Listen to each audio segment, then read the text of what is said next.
Live right now. Welcome to the Trade Talks Live. I am, as you see, Roger Wakefield. Hope y'all are doing great today. If you've been here before, welcome back. If you're new here, we do this every day at 10 o'clock Central Standard Time. Some days we've got our stuff together. Some days we don't. Hey, you know. Some days we're running 90 miles an hour to try to make everything happen. So what we're doing in here today is we're trying to get things going. We've been in meetings, we've been working, we've been doing good things. But guys, this is all about y'all. We literally put together a list of 11 different topics that we try to talk about each and every day. Yes, that we try to talk about each and every day. Sorry, hey, we are It's Friday, running everybody. hard. Yeah, we happy have had freaking Friday. every minute booked so far this morning. Good know. morning, everybody. I hope y'all are doing wonderful this Friday. Welcome back. That's it. You know, Henry Wakefield here, 20-year pipe fitter. It's my dad. You know, we like to He hang out. normally doesn't claim that. Somebody did we record I know, this? like, Are we recording Somebody this or no? clip it. Clip I it. know, you better You're not clip going to it. hear it often, only occasionally. But happy Friday, everybody. I'm so happy to be here this morning. And we've been running 90-0. But welcome to the Trade Talks, where we like to come and talk trades every day at 10 a.m. Central Time. That way we can catch you live during your lunch if you're on the East Coast, or the replays anybody after. We do want to thank Leak Pro for sponsoring today's episode of the Trade Talks. And we build the most precise leak detection system for professional plumbers. Got a couple different pieces of equipment, so I always suggest taking a look at the complete kit. That way you're covered if it's under a slab or just under the dirt. You can find your leaks. If you don't know anything about it, though, I do a 2-day in-person training where I teach you exactly how to go through locate lines, pinpoint locate the leaks under the slab and outside of the slab, but also be able to determine exactly where sewers are leaking at when you can't see that on a camera. Isn't that magic? It is. If you want to check out the equipment, visit the website at www.leak-pro.com or give me a call direct at 1-8888-LEAK-PRO. I'd be happy to discuss the equipment or the training. As you see, guys, we also have just launched something. It's scrolling down there, or will be in a minute. We got a free webinar that we're putting out because we decided that after being asked enough, we'd put together a YouTube course to teach tradespeople how to do YouTube. And so we've put it together. We've got it out. We've got a free webinar because every time I talk YouTube to tradespeople, they give me reasons. They're like, oh, this is why we can't do it. Well, in this webinar, I dispel those 3 misconceptions that people have. So if you want to learn more about it, just go to www.justmattroger.com. And Mr. Matt McDonough already in the house is Mr. Miyagi of Plumbing and Squirt. What's up, brothers? Heading back to Vegas. Training was fun. Hope all is well. Tell me about that Leak Pro. Man, we did. Morning, brother. I hope training was great. Frisky Friday. You know? What kind of training were you in, Matt? I knew you were going up there for something, but just curious. So we're going to go ahead and talk about national news and New York City. And it's funny because when I first saw this, I thought, man, they're finally doing it. You know, they've got like a 3-foot water line or something. It's probably not that big. It's probably 30 inches or something, but it supplies the island, New York, and it's leaking. And they've like built casing around it to keep it from leaking.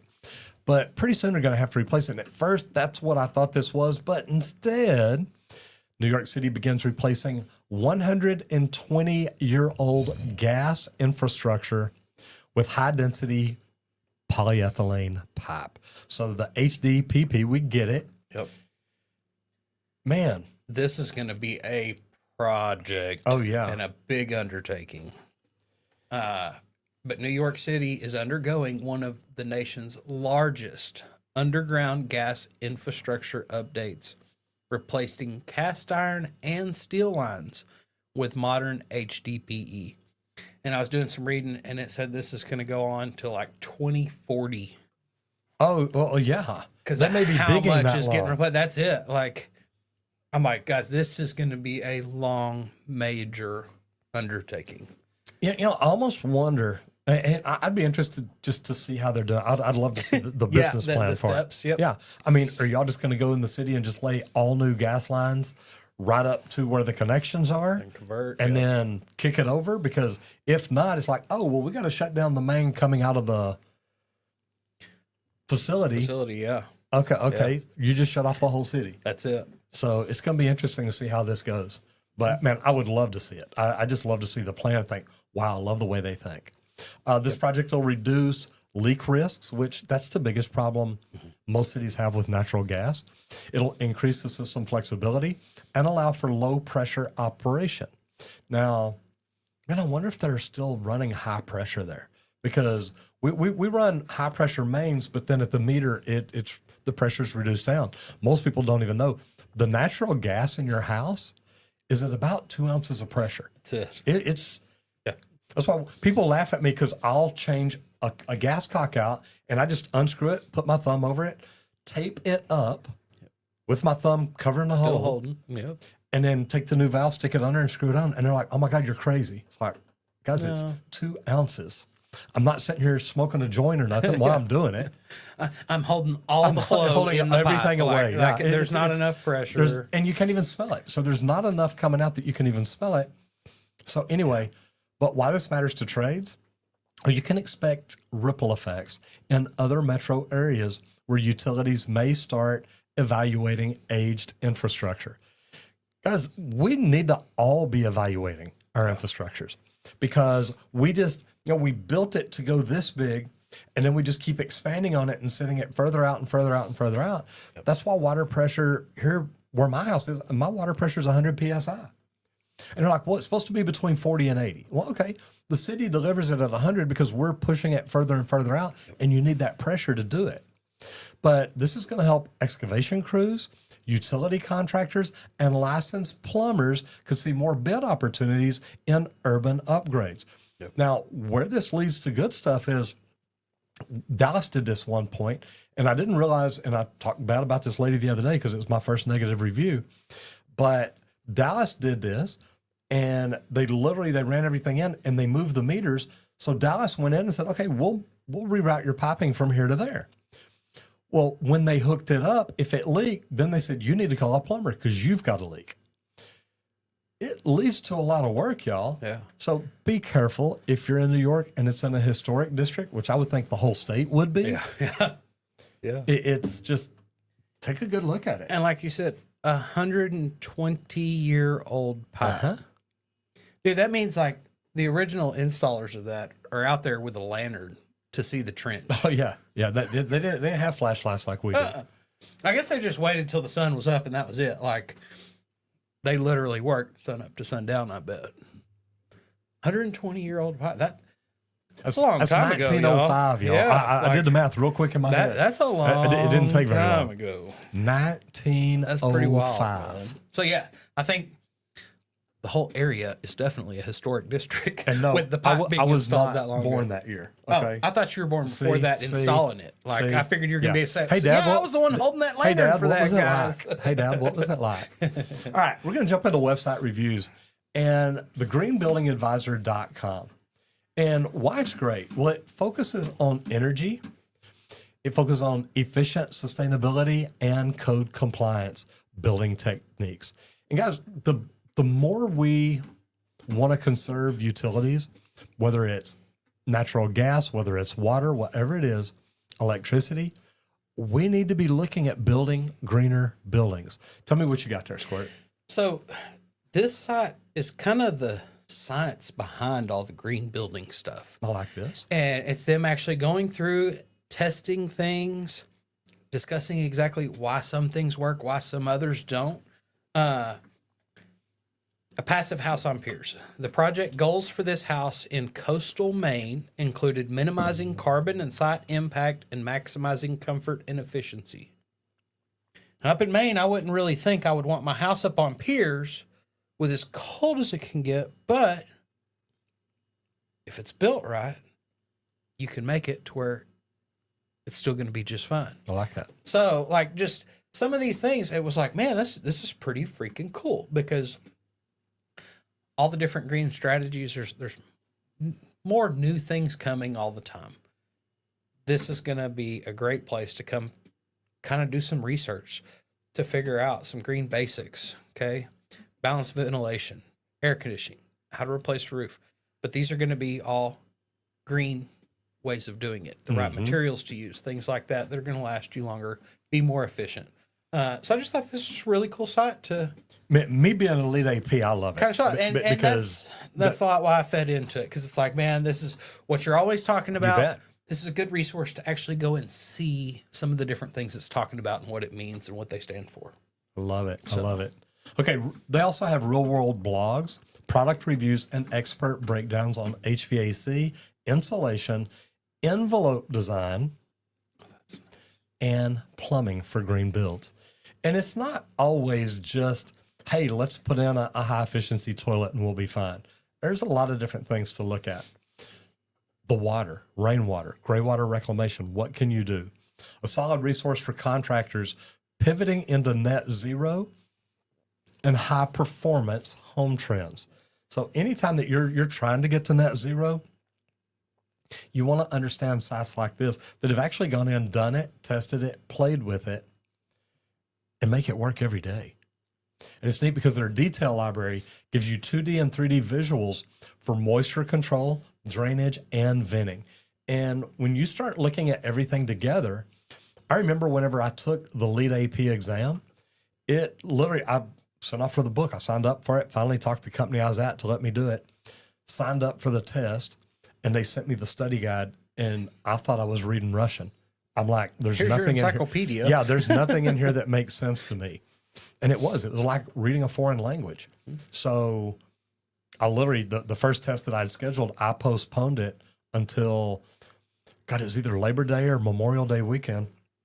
I remember I was going out with this girl, and I told her, I said, look, from Thursday night till Monday afternoon, I'm gone. Yeah. And she said, what do you mean? I said, well, I'm studying Thursday, Friday, Saturday, Sunday, and then I take my test on Monday. And actually, no, I took my test on Tuesday. So I said, I'm gone till Tuesday night. And literally Thursday night or Friday night leaving work, she has a wreck. She calls me. She's like, I need you to come get me. I said, I can't. I said, I'm sorry. I cannot walk away from this. Yep. And I mean, I had study guides, I had practice tests, I had my book, I had everything. And I'll tell you how bad it was. Monday night, about 10 o'clock, I found one more test online, said, this is like the real test. I'm like, great. I had been making 75 to 85 on the practice test that I had found. Uh-huh. So I go through this test and I make a 40. Yeah. And this is now midnight, Monday night, and I take a test at 8:30 the next morning. And I mean, I'm sick at my stomach. I'm throwing up. I don't know what to do. So I go through the test, found out why I marked what I marked, found out what the right answer was and why what it should have been. Did that till about 2 or 3 in the morning, went to sleep, woke up at 5:30, went through it again, and then went and passed the test. Yeah. Man, that will mess you up. All right, let's talk about business growth. So when growth slows, where do you cut and where do you double down? That's it. And this is big, guys. Where to cut, unused subscriptions, and low ROI marketing. But wait, Randy, half my marketing's marketing. I just don't know which half. That's right. Well, you better dig into some data and start to learn some of it, because you're going to have to do some samples and some tests. Take some down. See how much it slows. Figure it all out. That's going to tell you if that was actually working or not. You are going to have to do some testing and trial and errors, because that's kind of how marketing works. Till you find your sweet spot for your niche, your world, your trade, things like that. Get rid of a lot of time-wasting habits. Measure what jobs actually make you money. And that's a big one, because if you're not tracking your jobs, if you're not looking at all the KPIs on them, I mean, literally, you should be tracking every ticket when your guys go out on a job. When did they get the call? When did they get dispatched to the next job? So how many hours is involved in that? And look at it on a regular basis. You'll know which guys are making you money. You'll know which guys are costing you money. You also find that sweet spot of job costs. Like, I used to know exactly if we landed a job between this price and this price, we were our chances of making money were way higher than anything Yeah. outside of that window. And we talked about that yesterday. Know your floor. I That's can't it. go below this. Know where you're at. Like it's huge. Yeah. Spots to double down though. One of your favorites, Absolutely. SEO. Okay, and Google reviews, guys. Google reviews are the easiest thing to get if you'll do your job right. Reviews are big, and they go a long way with a lot of customers. Also, repeat customer reactivation campaigns. Super important because sometimes we just need that reminder. And guess what? That last reminder you sent, they were busy that day. They didn't even see it. They clicked on they it, were saw too it's from busy. you, and That's it. Yep. They opened it. It read as it opened, and they read it. But guess what? The kid came up asking for something right as they opened that, and it got distracted. So re-engage that occasionally. That way, you can remind. Also, crew training, tight execution for wins in lean times. You've got to keep winning, and you set your team up the best you can so that you can keep winning out there. You know, and I love that because, you know, you've got to keep your team involved. They've got to understand, guys, look, times are tough right now. We're trying to get ahead. We're trying to grow, but, you know, they're tough everywhere. And I see it in all the groups that I'm in. It's literally, hey, it's not going as good this year as it did last year. Well, we're in April, the summer months starting. This is where HVAC should be selling off the freaking truck every day if your team's out there doing right. But when it's slow, they've got to understand, hey, I gotta be more efficient at what I do. Because slow months expose what you were wasting during the good ones. And if you're wasting things, guys, we don't realize it when it's good. It's 90 miles an hour. We're making money. Don't slow down. We're not slowing down to look at anything. So we've got to figure out how to do it better. And when you're slow, that's the time to really sit back and look at it and say, look, what can I do? Yeah. And I like it. I go back to Kat Cohen. I talk about her all the time. And I was at Social Media Marketing World. I mentioned her. Somebody came up and said, oh my God, I know her. It's amazing that you use her. I said, she's a great example. So just lock yourself in a room once a quarter, once every 6 months, and say, hey, if they brought in some new hotshot CEO to run this thing, what changes would they make? And make those changes. If there's people you need to let go of, let them go. If there's people you need to hire them. Do what you've got to do to get better and more efficient. All right, let's jump into service work. Go ahead. What do we do? What do you do when you show up and it's not what was described? Never heard that happen before. I mean, I never, ever. Mine was always, oh yeah, that's what they called for, and then these 10 other things too that they didn't mention at all. That's typically what I always ran into. The best part is, while you're here, Yes. Can you just go ahead and fix this too? I mean, you're already here, right? You're already You've got here. time. Yes. This should have taken an hour. You did it in 45 minutes. You got 15 more minutes. You can completely rebuild my toilet for free. Yeah. No, I can't. Like, okay, real scenario Okay. here. Let's say you're called for a leaking faucet, Okay. but it's actually a cracked riser behind a wall. Now what? It's not quite what I came prepared for. That's it. What'd you do? You brought everything to rebuild a faucet? Oh, that's cute. No. It's not the faucet at all. Okay, I like this, and I'm going to jump through these and go through these to get to where I'm at. But Matt was going for training for soda and ice machines, then yes. kitchen equipment. Got to be a part-time instructor again. There you go. Stanley Orchard, howdy, and good morning again. Morning. Good to see you in here. Matt says, plan around the plan. Guys, you've always got to be able to do that. Yes. You want to set expectations early. We'll verify the issue, then explain options before we start the work. Yep. And guys, that's one of the best things you can do. And a lot of companies have a diagnostic fee. If it's a leak under a house, well, you know what? That's liable to be a $400 or $500 diagnostic fee. We're going to have to lay plastic out. We're going to have to get down in the hole. We're going to have to crawl around. We're going to have to see what the problem is. We're going to have to test it. We're going to have to do some different things. We used to do sewer and water tests for a set price. We'll come out and put a test ball in, fill up the system. We'll put a gauge on your water line, and we'll tell you if anything's leaking. That's all it is. Yes, you have a leak. Well, okay, what's it going to cost to fix it? Well, I don't know. Now we need to do a leak locate. Normally it was $1,500 to $1,800 on sewer, $400 to $700 on water. And they're like, wow, it's a lot to look at. It's like, no, I completely understand, but you've got a big house and there's a lot of sewer lines and there's a lot of this. So then you tell them you're going to give them a price and explain the options before you start the work and get them to sign off on it. And then use photos to explain the scope changes on site. I mean, right there, I can literally crawl around under your house, take pictures and show you, look, this is broken. And we thought the problem was just going to be up here per what you told us. Yep. So here's what we're going to have to do now. But you build that trust by documenting. Because then you come back to them and say, look, here's what we found. And here's how we recommend that we proceed. And one thing that I always love doing is I'll give them a good, better, and best option. Yeah, I was going to say options are key. Good is, look, we can put a Band-Aid on it. We can fix that one little leak right there. Better, you know what? We can fix it and test everything and make sure that it's up to the way it would have been installed when the house was brand new. Then the best option, look, we can replace this with what we would do nowadays because this is going to give you 50 more years of plumbing out of it. And then they're like, hey, you know what? I like that. But diagnosing is part of the job. And how you handle a surprise is what makes or breaks your profit. If you just handle a surprise and say, look, man, we'll just eat this. Just come on, let's fix it. Come on.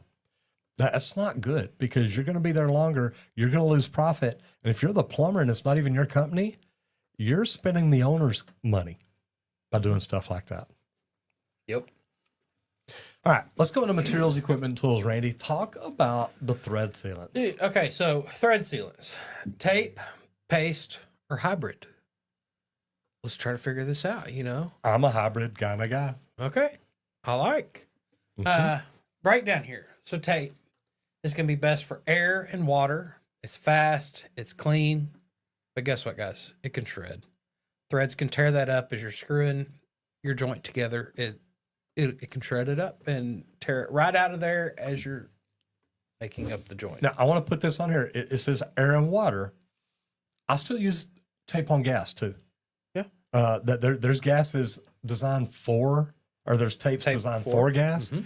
I don't even worry about that. I've used plain white PTFE on natural gas forever. Never had a problem. So what's next? Also, you got paste. Pipe dope. Gotta love it. This is great for gas. It's thick. It seals micro defects. And that's big for gas. And if you've got an apprentice threading your pipe, you've got micro defects, whether you know it or not. Yes. They do. They don't use enough oil. Happens. They get it too hot. They go too deep. There's things you need to fix. That's it. Or there's the hybrid products like Rector Seal. Rectum Seal. Or True Blue. Combined both. That's how I've always put everything together. That's how I learned. That's how I was trained. It's how I was taught. I had an engineer at TI. Like, look, this is how I want it done. Yep. Now, he wanted it done a little more than I do it. He wanted you to put a thin layer of pipe dope on, very thin, wrap it with tape, and then put dope again. I finally told him one day, I said, look, I'm doing tape and dope. I'm not doing all that other. And luckily I never had leaks. So he let me slide with it. But I just tried to explain to him, like, it's easier for me to put the tape on without having to fight the dope to get it and not candle wicking or doing anything like that. And he said, look, I trust you. So it worked out pretty good. That's it. Like me, I kind of leaned more into Blue Monster tape because it applied to so many different systems. I could use it on water, steam, gas, diesel fuel. Like, I could use it on everything. So that became the tape that I always kept around because then I didn't have to look or tell the apprentice, hey, I need this color or this color. It's like, hey, give me the tape. Yeah. And there was one roll that we used for everything. But you got to make sure that the tape you are using is right for the application. It's very important. Understand what they're to be used for. That's it. But there used to be a big trick. It's use paste for metal to metal, especially on gas lines. I don't know that I've ever put gas together with just tape, but then use tape plus dope on larger threads or longer runs. And I think the longer runs is just to make sure that the vibration, the length of it, if it moves around, it doesn't cause anything to crack inside, like the tape, the Teflon tape. If you moves around a lot, eventually the threads are going to poke holes in it. I get that. But avoid Teflon on flare fittings or compression threads. And I see people do that all the time. It blows my mind. It don't go there. Okay? The compression and the flare are made to work all by themselves. So do what's right. Now, if you want to grow your channel or get on social media, we've got a webinar. And we just put this together, finally released it a week ago today. Finally, I think, getting things right. So if you've signed up for it before and you hadn't got anything, you may do it again. But look, YouTube is something everybody should be doing to grow them, to grow their business. YouTube is the second largest search engine in the world. And if you're not being found on YouTube, is your competition. Because I love it when I go into conferences and speak. I'm like, hey, do me a favor. Y'all, if you have never gone to YouTube before and searched plumbing, do that. And they always laugh and they'll pull out their phones and they'll go do it. And then all of a sudden they're like, oh my God, look at this. And it's like, you find me. Imagine what niche or industry you're in if people could go search that niche or industry and find you. That's what we teach people how to do. So we put together this webinar because people always tell me, oh, well, I can't do it because of this. I can't do it because of this. I can't do it because of this. I'm like, look, let's talk about that. So if you want to find out more about it, go to www.justmattroger.com. Hopefully we can help you kickstart your YouTube channel today. That's it. And we also like to thank Leak Pro for sponsoring today's episode of the Trade Talks. They manufacture the most precise leak detection system for professional plumbers. And what we do, I build two different ones. I build the probe. Wow. Took us a little while. It did. I built the probe and the sidekick. The probe's a T-handle style. It's real durable. It's got a stainless steel rod on that, so it doesn't bend or anything when you're probing it in and out of the ground. And like I got a question about it earlier. You don't go through probing it all the way down in the ground when you first go to listen. You just a little bit, kind of listen till you find some noise, and then you start probing it a little deeper, just so that y'all know.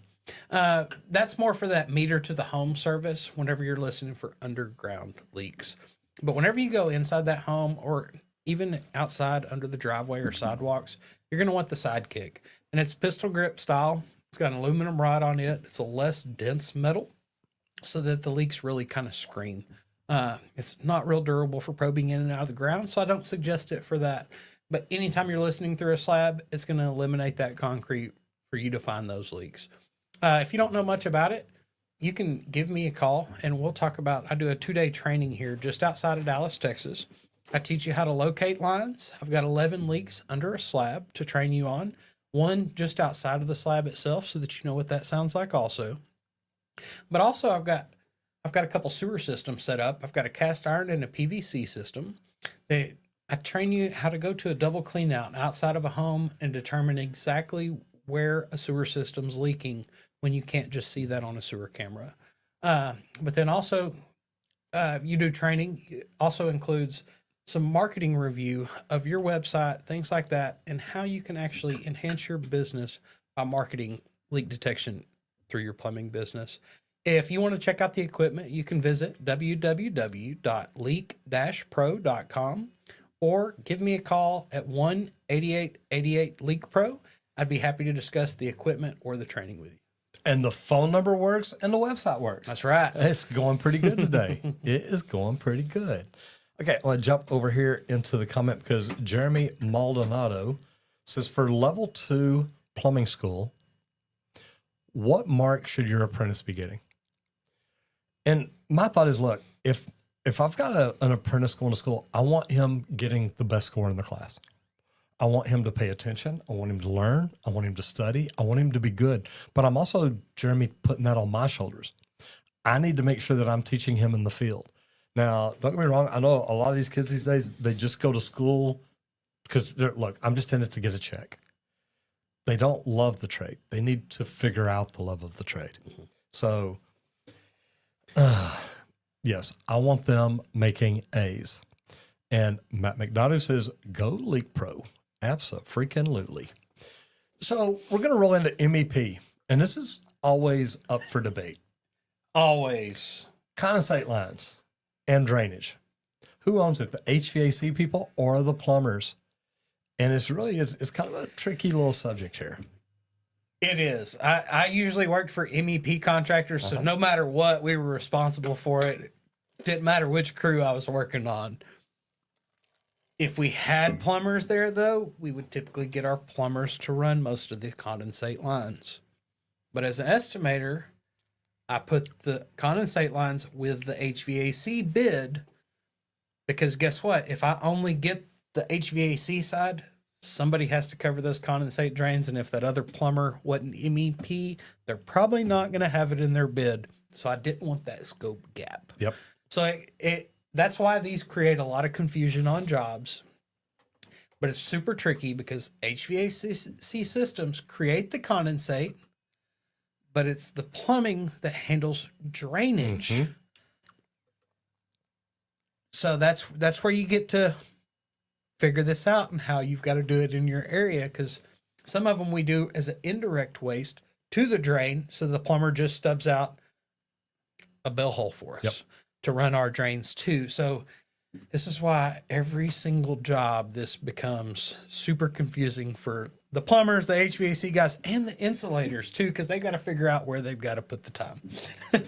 and local codes vary. You've got to remember that because some cities require a plumber to install the drain termination. Other cities let the HVAC guy run the entire line if it stays outside of the trap. It makes sense. He's just running over and dropping down into a trap and hopefully smart enough to leave an air gap. Yep. And what you've got to watch out for is proper slope, overflow protection, and indirect connections. When it fails, both trades get in trouble. So coordinate ahead. And, like Randy said, if you're bidding the plumbing, put it in your price. If you're bidding the HVAC, put it in your price. That way, if they say, well, we only want this price or we only want this price, okay, we're covered both ways. Yep. Normally, the cost of the drains isn't going to be enough. It's going to make you lose a job or anything. But if you've got it covered in both, you don't have to go back through and say, okay, wait, did I put that in the plumbing or the HVAC? It's normally not that much. But on your last job, who handled the drain and did it pass inspection the first time? And that's a good way to look at it because plumbers are normally going to run it where it'll pass inspection. Yep. HVAC guys are going to be like, look, I'm going to run it to where it drains. Yeah. Nothing bad about it. But that's it. They'll throw it on the same rack or something. Just be, it's fine. It's not a big deal. It is. It still needs to be sloped just like any other drain in a building. Now, I was brought up around a bunch of plumbers, so I completely understand fall and drainage. So I was an HVAC guy that did it right, I guess. yeah, but luckily you learned plumbing. That's it. I was trained up right. And it makes a big difference. Mm-hmm. All right, let's jump into where the work is because, look, this is one comment that we get all the time because, look, people travel. People want to do different things. I want to say hello there to Mr. Derek Sutton. How are you? Oh, there you go. How are you? Good to see you in here. Hope everything is going well with you today. But the work is where the remodels are. Yeah. And I mean, it always is. And to me, it doesn't matter whether you're talking commercial, residential. I know people that are remodeling commercial offices every day. Guess what this is, though? Uh-oh. This is 5 underrated cities that are having permit spikes. Okay, so some out of the norm here, guys, because this is going down a different path than we normally do, and I thought this was pretty interesting. Okay. So we've got Boise, Idaho. Okay, why would anybody want to live in Boise? I don't know, but there's a big kitchen and bath boom going there right now. It's because they're in their houses all freaking day because they can't go outside because it's too freaking cold. Also, Greenville, South Carolina. Okay, I like that. Mm-hmm. Downtown Retrofits, baby. Yes, love it. Des Moines, Iowa. Okay, Des Moines. Okay. The S's shouldn't even be there. Just erase it. Des Moines, Iowa. American Disabilities and basement renovations. Yep. I don't even know what a basement is. Do you? No, Have well, you seen one? I think I've seen one. I was in one time. I Man. know two houses here in Texas. One I've been in. It was up in Allen. It's a custom builder. Yeah. And he builds this cool basement out. And then right down the street from the house on Dow Rock, when you're coming down Chisa and you get down to Schrady, Yep. one way or the other, they built a house that had a basement. And I'm like, wow. Because I watched them build it. I think Now- it'd be cool. Now to I have don't even one know which just- one it is. Yeah. Yeah. Okay. Also, Fayetteville, Arkansas, investment properties are up. Okay. Spokane, Washington, owner occupied remodels. Okay. I like that. Yeah. I like that because I look, my house is 25 years old, and I keep looking and saying, man, I ought to remodel. I ought to do this. I ought to do this. I ought to do that. I ain't done nothing yet, No, but I'm thinking you will. I know you I know. will. It'll I know. happen. Now, a lot of the We reason could do that it for a video. we could. A lot of the reason I bring this to light, guys, in these areas, there's fewer GCs. Mm. And you know what that means? That means there's more opportunity, okay? Because there's cities out there that are investing in housing stock upgrades, and that means open bids for plumbing, HVAC, and electrical professionals. You know, I tell you what, I love this because look at the cost of houses today. I don't know if y'all have checked them lately, but they keep going up. Yeah. And I mean, I don't even know what my house value is right now. I know what I paid for it 25 years ago, and it hadn't 10x or anything, which you would think by now it would have. If I'd have put that same money in the bank, it'd have 10x. But you look at the opportunities, and look, I love my house. I do. But I see it needs to be updated. I get that. I mean, I've still got the same carpet, which still looks good. Blows people's mind. Yep. They're like, this is the original carpet? Yeah, It's like, yeah. I've got the original carpet, got the original tile floors. Now, I do have a couple of tiles in my back bathroom starting to crack. Yeah. So, you know, I've been walking on it forever and they didn't grout it right or something. So I get that. I got one in my kitchen that wobbles a little. It pops Yeah. when I walk. Yeah, and see, that would bother me more than one cracking, but that's going to crack like one day. it, yeah. At least the one that cracks doesn't wobble. It's just, it's there. There's a crack. I know mine pops. It's right there by the kitchen sink, so it happens pretty regular. Mhm. So anyway, look, new houses, and I'm not saying they're not worth it, but I think the old houses were built better. So my thought is, do you take an older house and go in and spend $50,000 to $100,000 remodeling it instead of selling it? I mean, don't get me wrong, you're going to get good money for it, but you're going to pay good money for a new house too. Yep. So I always look at it like that, like, okay, what do I really want to do here? But I love the idea of the remodel. So I love seeing stuff like this. All right, instructor training. What do apprentices need most in year one? Not wrench time here, guys. Even though I know we all want them to learn as much as they possibly can in that first year. We want them to get their hands on the tools. That's it. You bet.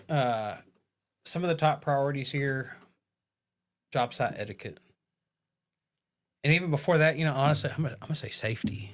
So Okay. safety's got to be first. You've got to have safety yeah. first, because they've got to be able to safely walk into a job, something going on, to be able to look and go, oh, wait, I shouldn't walk over there because there's a hazard.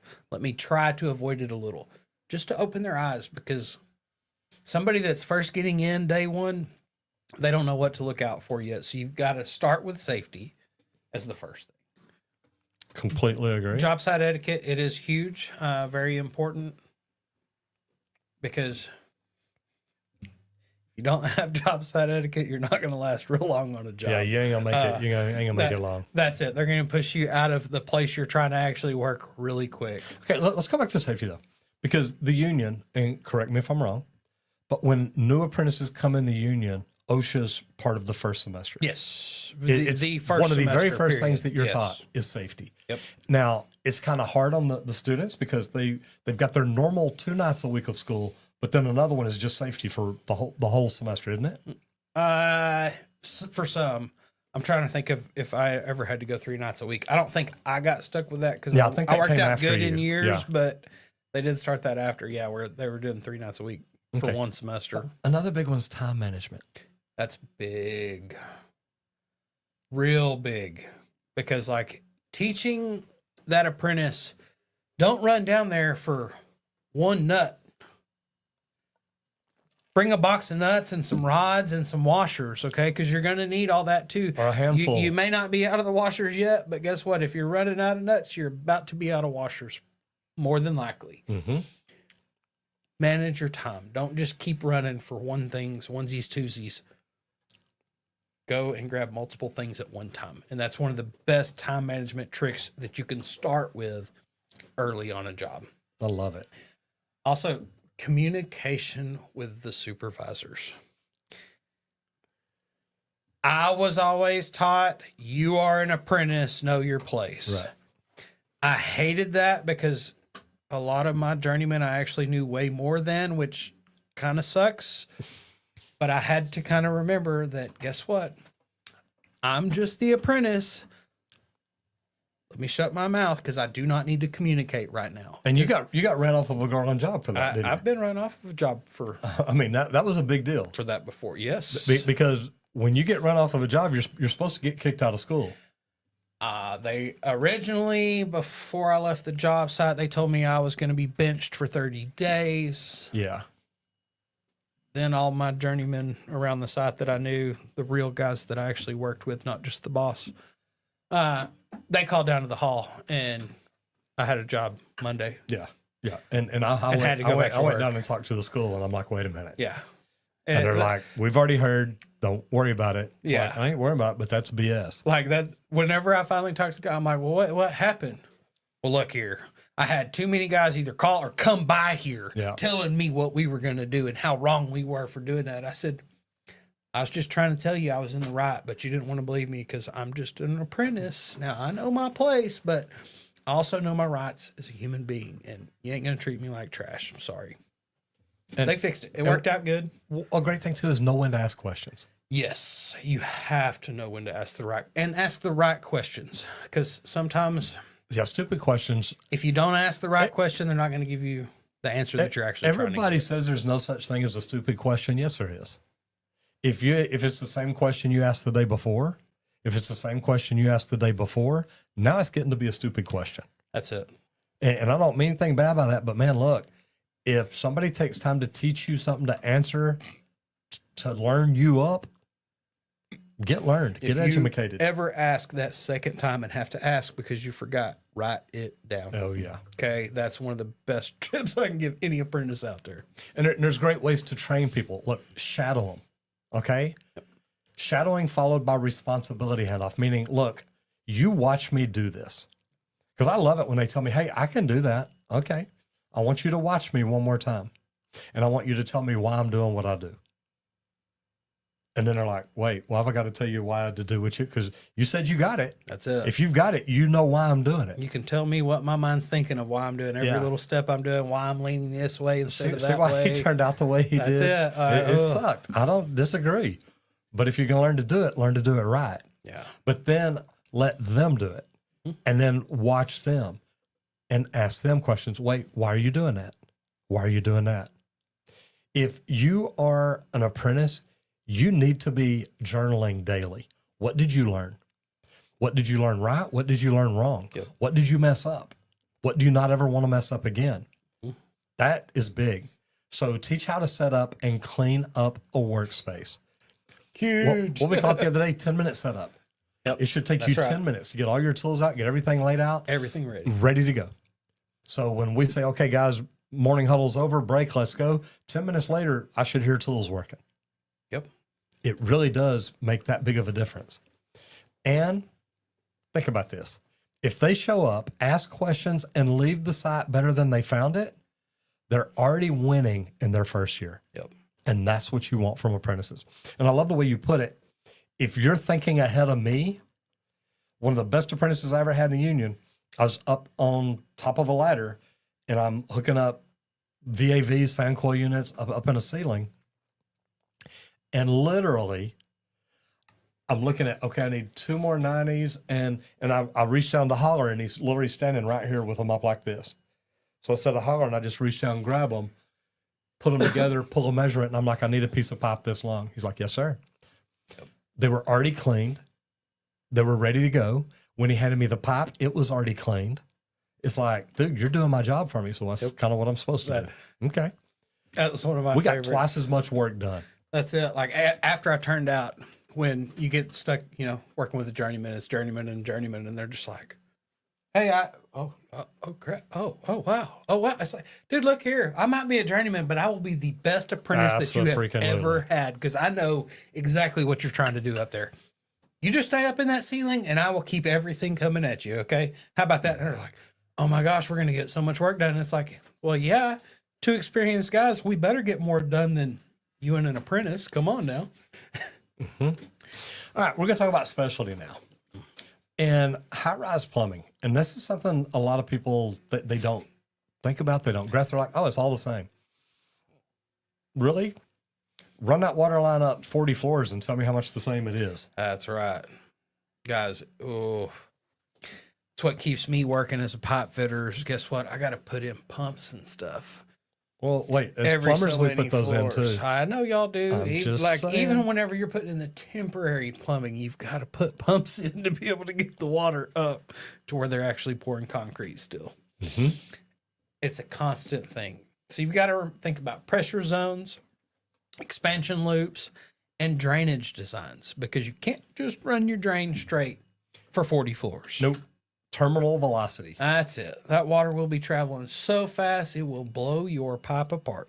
And I'm trying to remember, I'd have to go back and look, but it's like, How far? yeah, every 4 floors or 8 floors or something like that, you've got to have an offset. Yep. And it's to slow the flow. I remember one time they designed it, and every time they'd come down and I'd have to run around the column and back down. And it's like, guys, y'all should have staggered these sleeves so that I could at least just come down, go over and around instead of going around the whole column every freaking time, guys. Mm-hmm. Because yes, it's a lot of loops that you end up doing to slow it down. But some of the unique challenges here, pressure regulators are required every 6 to 10 floors. Because you've got to have a high pressure on that floor with the pump so it can keep going up. But you're going to have to regulate that down on that floor, on the next floor. And they're all going to be set a little bit different too. And they're going to be tweaked in the beginning because you're not going to get it right. Yep. Expansion loops for hot water risers to prevent pipe fatigue. It's going to expand. It's going to contract occasionally. So it's got to have some room for some movement there. Also, air admittance issues in long vertical stacks. You have got to have automatic air vents throughout your systems of piping. If not, you keep your get stuff air in running there, smooth. and that stuff's going to make horrible noises forever. It creates nightmares also. Yeah. It's not good for your systems. You want to make sure that you can bleed everything out. As a pipe fitter, you kind of learn that. You have to have high point vents everywhere and low point drains so that you can actually get all the water out when you need to. Because when it's time, it's time. That's it. You also have to use staged booster pump systems. Like Randy said, you want high pressure up to the floor to get it up to the next floors, but you may not want high pressure on that floor or that group of floors. You can normally take a pump and cover about 4 floors. It's not going to throw your pressure off that much. And it may even be more than that. It may be 6 or 8 floors. Yeah. But, looking at it and understanding it and knowing it and also knowing how it's designed, what pump system is being used. And then drainage often uses offsets to slow the water velocity. Now, we talked about that a while ago, looping around a column. Even if it's just a little 90-degree offset or something, you need something there to slow that down. And then another big deal on the water system, water hammer protection is critical at midpoints, not just at the end. Yep. Because if there is a pneumatic valve, if there is a control valve or something that can just slam shut, it will shake that entire freaking system. And when it does, everybody in the building is going to know it. So if you've only worked single family, high rise is a whole different story. Yeah, I mean, it is so different. The views are better typically, though. I will tell you that much. One of my favorite jobs, it was Slumberjay down in Austin. Yeah. It was out in the hill country, literally out by Lake Travis or out towards Lake Travis. And I'd get out there about 30 minutes every morning because there was one particular building. If you'd go up on top of it, you could look across this creek and watch the deer come out and feed in the morning. Oh, yeah. And it's like, they're just looking at you up there like, wonder what he's doing. Yep. But just to watch them, and look, I'm not a deer hunter, so I mean, I never thought about carrying my gun or nothing like that. But it's neat just to get to see it, and you get to see the world. One of my favorites was the Baylor Cancer Center downtown, because there was a spot on the roof that me and old Carrie Roney would go out every morning, and we'd sit there for about 15 minutes watching the sun come up, and we overlooked Fair Park here in Dallas. Was that the big curved building? Yes. See, I did the underground on that. Okay. I shot the total station in bedrock, and we were pulling pieces of quartz out of there about that big. I mean, it was such a cool job. Like, we get some beautiful views whenever you do high rises. That was one of my favorite things about the commercial, was doing some high rises, because some of the views you get are stunning. Oh yeah, it's amazing. Derek Sutton says work is slow this week. Well, this week is almost over, brother. Denver Charboy, welcome back, brother. Says I'm in a union and I've done pipe fitting more so than plumbing. Rough ends must be common in the union. You know, if you're Depends on some which unions part of the do union. more plumbing, some do more pipe fitting. Yeah, it really kind of depends on where you get in at and what union it is, what's going on in those cities.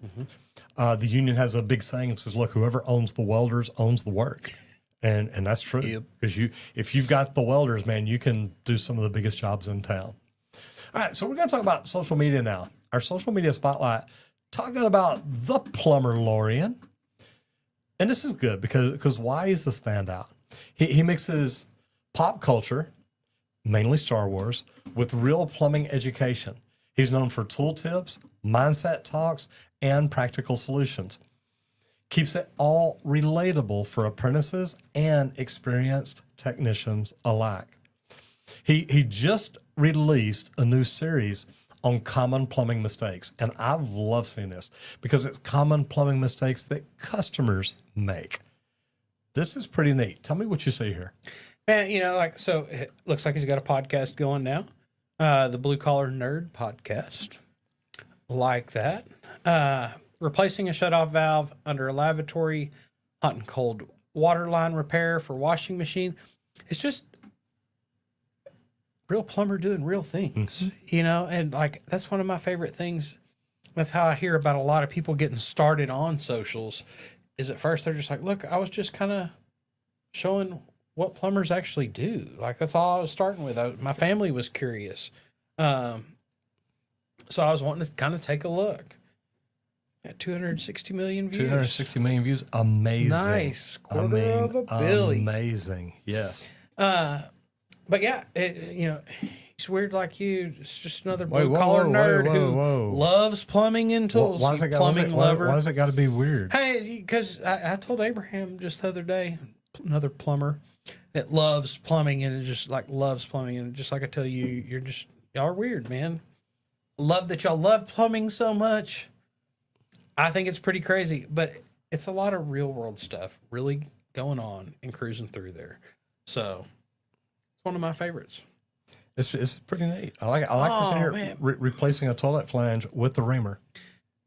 Matt got summoned to the loony bin. Do what? Matt, distracted by, all right, gentlemen, I've been summoned to the loony bin. Have a great weekend. He must be coming up here to Charles State Hospital. Yeah. Headed in. Yeah, that doesn't surprise me at all. Yeah, Derek is great, Matt. Have fun. Have fun in there. Man, I did have some guys that worked in Loose Derrick and stuff, and whenever they had to work on the loony bin floor and stuff, watching everything that got gone through in all their carts and stuff to get in and out. There's some pretty neat things that we get to do in the trades. Some of the safety protocols and security protocols we go through to get on and off bases, just, man, what a life. It's been an adventure for sure. No, I like this. He's cruising, been growing, big time. Over on Instagram too. Yep. Yeah, he's real big on Insta.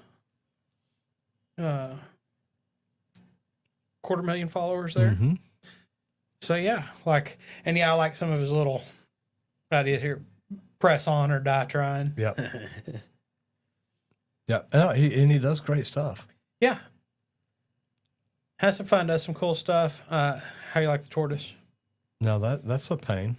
You know, hey, I just keep my tortoise in my bathroom. It tore out the toilet. I don't know what happened. There you go. He daggum sure ruined it, that's for sure. Yeah. Cool deal. No, But it is. It's I pretty love neat. this because look, the neat thing about it is, and I'll let There's you, a button you right grab control. there, which I thought was really cool. What's it say? Stop sharing. Oh. Boom. It just. Oh, looky there. So it's right Looky here at there. it, so we don't have to come I over. like So this. yeah. So cool thing is he's built a whole brand around education. Yeah. And you remember it because it's different. And guys, sometimes that's what it is. Just be different. Be a little bit different. Do something different each and every day. And it does. It makes it fun. Now, it's Friday. What's going on this weekend? Anything good? I'm getting the kiddo. You know, we're going to play and have a good time. Trying to think if there's anything major this weekend. Not that I can think of. I may be jumping in here live on Saturday at 11 o'clock to help Jeremy talk about YouTube and marketing. Yeah. And a new tool that we're working on, which is not working on, it's built. It's pretty cool. Did you put it in and do that thing I told you to do? We're working, started. We'll Okay. talk about it. Okay, good. So, here's the deal. And, got some so more. we got something along Let there. me answer the questions That's here. what Denver got. Says, Denver says, Roger, I know you can answer this since you've been in the union before. When you're in a ratification meeting to cast your vote on a collective agreement, what if it doesn't pass? Does a strike happen? They'll normally call another vote. Yep. They don't want to strike. The companies don't want you to strike, and the employees don't want to strike. So normally they'll schedule another vote. And Denver says our collective agreement comes up on April 30th. So I've been wondering how it works since I've been in the union for a year or so. Yeah. And then also you can check to see if, like, our union had a no strike clause. There were so many things that had to be met Only on certain jobs. before Right. you could go on strike. Yes. Like, so check the agreement. There's a lot of different things that can happen there. Guys, if you have thought about growing a YouTube channel, if you've thought about starting a YouTube channel, if you've thought about doing something different to help get you or your name or your company's name out there, YouTube is a great opportunity. And I would not be where I'm at today without YouTube. I've been on Dr. Phil. I've been on the Today Show. I've been on Chris Cuomo with Mike Rowe. I've actually got to do some pretty cool stuff. And it's all because of YouTube. YouTube is the second largest search engine in the world. And imagine if somebody near you is searching water heater replacement, Dallas, Texas. And you could be the video that came up that taught them things to look at, things to know, questions to ask the plumber. Then they understand that you know exactly what you're talking about. Well, YouTube is the second largest search engine in the world, and it's owned by the largest search engine in the world. So I jumped in, started doing YouTube 7 years ago. Since then, I mean, almost since the beginning, I've had people reach out and say, look, how do you do it? How do you do what you do? And to be honest, I've paid a lot of money. I've hired a lot of coaches. I've hired a lot of mentors. I've spent a lot more money on a lot more coaches and a lot more courses. He's done a lot of studying, And, guys. and I still do. Yep. But it's funny. I do it because I love what I get to do. I love the opportunity I get to have. If you need help hiring people, if you had a video out saying, look, this is the kind of people we hire, and this is why we hire them, guys, you're the kind of company they want to come to work for. And I tell people, look, if you're sitting at home watching the morning soap operas and you're eating bonbons, you're not the plumber that I want. I want the plumber that's at a company that's the best one at the company. He's the one everybody goes to and has questions. That's the people that I want. So anyway, making videos can help you find people, but also if your customers see this video and it's titled Best Plumbers in Dallas, Texas, and they watch this video and they find out you're only hiring the best plumbers. Well, now if they need a plumber, guess who they want to call? Yep. So YouTube is the second largest search engine in the world. Learn how to use it. And if you want to learn how to use it, go to www.justmattroger.com. No matter if you're on TikTok, Instagram, or YouTube, this could be something you should be doing. LinkedIn or Facebook. Yeah. Yeah. We do want to thank League Pro for sponsoring today's episode of the Trade Talks. They let us come in here and talk trades with you for an hour every day, and we enjoy doing it. League Pro does manufacture the most precise leak detection system for professional plumbers. And if you want to check out that equipment, you can visit www.leak-pro.com. I always suggest taking a look at the complete kit. It has everything you need to be a one-person leak detection expert. If you don't know how to do it, give me a call at 1-8888-LEAK-PRO, and I'd be happy to discuss a 2-day training that I do here in person just outside of Dallas, Texas. I've got a facility out there to train you. I teach you how to locate the lines, locate leaks under a slab, not under a slab, and also even in sewer systems. So definitely give me a call, 1-8888-LEAK-PRO. And happy Friday, everybody. I hope you'll have a great weekend this weekend. Get out there, hit it effing hard. Whatever you do out there today, guys, do it safe. Make sure you take care of you. It's Friday, so don't start thinking about the weekend already. Get through today first. Thank you, guys. Y'all have a great day. Bye, y'all.